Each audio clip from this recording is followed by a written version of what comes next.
And turning now to two campaigns, two very different trajectories, with polls showing Nikki Haley gaining ground after the first Republican primary debate. The former South Carolina governor and UN ambassador is back in New Hampshire. Her visit coming as a poll out this week shows support for Florida Governor Ron DeSantis plummeting in the Granite State.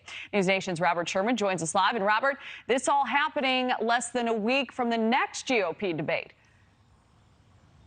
And you look at the trajectories here, Kelly, a tale of two completely different campaigns. You have Florida Governor Ron DeSantis, who appears to see his support wavering in many of these states. But then you have former ambassador to the UN, Nikki Haley, who is picking up steam around the country. She just spoke in New Hampshire a short while ago, where she put both President Biden and former President Trump in her crosshairs. Take a listen to this.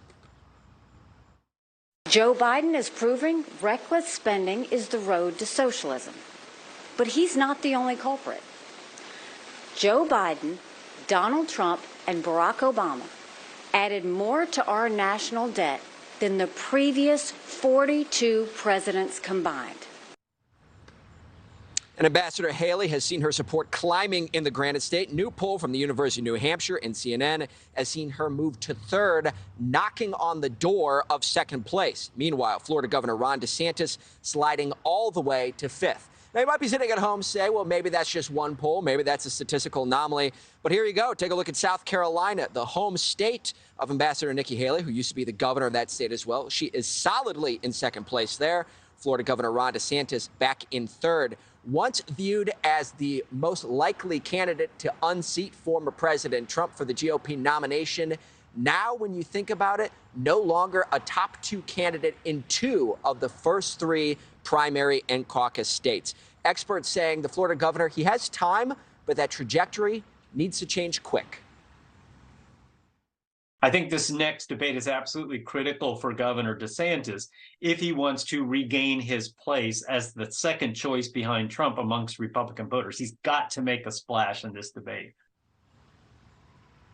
So the second GOP debate is going to be taking place in California next week. That is where we've seen Ambassador Haley performing well. She's really picked up momentum since that first debate. But on the other hand, you have former President Trump, who has decided to skip the first two debates. We have not seen that impact his poll numbers at all. Kelly? We certainly have not, Robert. So I'm curious, have the other candidates' approaches to taking on the former president and his policies played a major role in their standings in these polls? I mean, that's what we've seen so far, is that appears to be the elephant in the room, and every candidate has a different strategy. You see Chris Christie, who's doing well in New Hampshire. He has gone after the former president. Vivek Ramaswamy has not. Ambassador Haley, she's picked her targets here and there. And then you've seen the strategies changing, with Florida Governor Ron DeSantis being adverse to doing that at the beginning, now going after the former president a little bit more. So that seems to be the question a lot of these candidates have, as to how to address the 45th president. We're expecting to see that continue over the next few weeks and months. Kelly? We certainly will. All right, Robert Sherman, thank you for the breakdown. Thank you for watching. Go to newsnationnow.com to find News Nation on your television provider. And don't forget to click the red subscribe button below to get more of News Nation's fact-driven, unbiased coverage.